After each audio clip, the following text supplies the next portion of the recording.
नमस्कार। जैसे कि आपको पता है कि आजकल नवरात्रि चल रही है और तो माँ दुर्गा की हम पूजा करते हैं, आराधना करते हैं इन दिनों। अ, तो आज हम जानने की ये कोशिश करेंगे कि नवरात्रि में मतलब 9 ही दिन क्यों होते हैं, बाकी क्यों नहीं, मतलब 8 क्यों नहीं, 7 क्यों नहीं, 10 क्यों नहीं, 11 क्यों नहीं। वो इसलिए क्योंकि माँ दुर्गा के 9 अवतार हैं। पहला दिन होता है माँ शैलपुत्री का।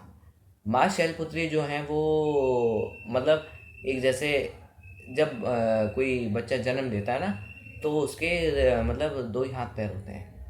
उसको कुछ आता जाता नहीं है, वो एक नॉर्मल बच्चा है वो। फिर जब वो जैसे धीरे धीरे जब बड़ा होता है बड़ा होता है तो क्या करता है, वो स्कूल जाने लगता है। मतलब पेरेंट्स चाहते हैं ना कि भाई अब बच्चा बड़ा हो गया है तो उसको हम स्कूल भेजें ताकि वो चीज़ें सीखे। तो इसलिए जो दूसरा दिन आता है वो आता है माँ ब्रह्मचारिणी का। तो माँ ब्रह्मचारिणी जो है वो क्या करती हैं, मतलब वो अब स्कूल जाने लग गई हैं, अब वो चीज़ें सीख रही हैं। तो इसलिए आप देखना उनके हाथ में एक मतलब पुस्तक जैसी रहती है। तो कहते हैं ना पुराने टाइम में कि ब्रह्मचर्य का पालन करो। तो ब्रह्मचर्य यही होता है कि स्कूल जाओ, और या पुराने ज़माने में कहते थे गुरुकुल जाओ, वहाँ चीज़ें सीखो। तो नई नई चीज़ें जब सीखोगे तो बहुत सी चीज़ें आएंगी। तो इसलिए, और तीसरा दिन आता है फिर। अब तीसरा दिन में आइए, तीसरा दिन कौन सी देवी का है? माँ चंद्रघंटा का। अब माँ चंद्रघंटा क्या है? अब माँ चंद्रघंटा है कि अब वो विकसित हो चुकी हैं, यानी कि उनको सब चीज़ें आ गई हैं। देखिए पहले जन्म हुआ तो पहले दिन कौन हो गई? माँ शैलपुत्री। दूसरे दिन माँ ब्रह्मचारिणी। ब्रह्मचारिणी क्या है? अब वो ब्रह्मचर्य का पालन कर रही हैं, यानी कि वो चीज़ें सीख रही हैं। तीसरा दिन आता है फिर, तीसरा दिन आता है माँ चंद्रघंटा का। अब चंद्रघंटा माँ कौन है? चंद्रघंटा माँ है, आप गूगल में उनकी इमेज जब डालोगे ना, माँ चंद्रघंटा करके, तो आपको दिखेगा उनके 10 हाथ हैं। और सब हाथ में उनके मतलब अस्त्र शस्त्र। अस्त्र शस्त्र, हथियार तो नहीं कहेंगे, अस्त्र शस्त्र कहेंगे। अस्त्र शस्त्र मतलब वो चलाना सीख चुकी हैं। जैसे पुराने ज़माने में मतलब ये तो कलयुग चल रहा है, और सतयुग, त्रेता युग, द्वापर युग, इनमें होता था ना कि बच्चों को सिखाया जाता था गुरुकुल में कि भाई कैसे अस्त्र चलाने, कैसे शस्त्र चलाने, कौन से मंत्र से अस्त्र कौन सा प्रकट होगा, कौन से मंत्र से कौन सा शस्त्र प्रकट होगा। तो ये सब उनको सिखाया जाता था। तो आप गूगल में डाल के देखना, उनके 10 हाथ हैं, यानी अब क्या है, वो सब कुछ सीख चुकी हैं। जैसे कहें तो मान लीजिए, मतलब आज के टाइम में तो क्या है कि बच्चा पढ़ के सीख गया, फिर उसकी नौकरी लग जाती है। तो सेम वैसे ही समझ लीजिए, वो पढ़ाई लिखाई अब कर चुकी हैं पूरी। फिर चौथा दिन आता है किसका? माँ कुष्मांडा का। जैसे मतलब पहले देखिए, पहले जन्म हुआ, फिर वो स्कूल गई, फिर वो स्कूल जाने के बाद अब क्या है, वो विकसित हो चुकी हैं। अब कुष्मांडा, अ, आप नाम से समझ रहे होंगे कि अंडा, यानी कि अब माँ क्या है, वो गर्भ धारण कर रही हैं। यानी कि अब वो मतलब एक बच्चा है। अब वो एक बच्चे को जन्म देने वाली है। तो आप उनकी इमेज डाल के देखना, तो आपको दिखेगा उनके हाथ में एक घड़ा है। मतलब मटका कहें तो मटका होता था ना जैसे पहले पुराने ज़माने में कि कहते थे बच्चा हो सकता है इसमें, तो वो है।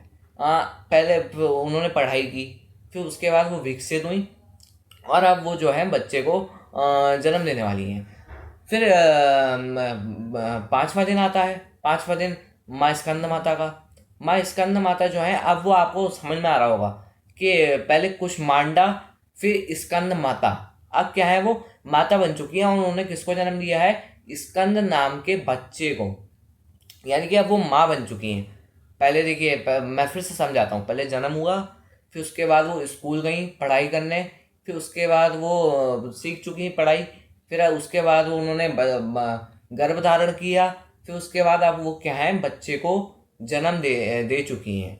यानी कि नॉर्मल लाइफ जो चल रही है। फिर छठा दिन आता है, फिर किसका आता है? माँ कात्यायनी का। माँ कात्यायनी क्या है, अब वो मतलब अब वो निर्भर हो चुकी हैं खुद पर। अब उनको किसी पे डिपेंड रहने की कोई ज़रूरत नहीं है।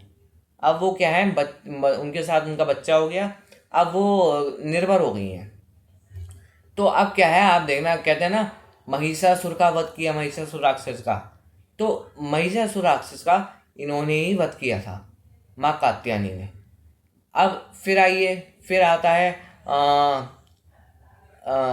पांचवें स्कंद माता, छठी कात्यायनी माता, और फिर सातवां दिन आता है माँ कालरात्रि का। माँ कालरात्रि कौन है? माँ काली, जिनको हम जानते हैं, माँ काली के नाम से वो जानी जाती हैं। और फिर क्या है, वो मतलब अब उन्होंने महिषासुर का वध किया, अब वो सारे राक्षसों का वध कर चुकी हैं। और फिर आठवां दिन आता है माँ महागौरी का।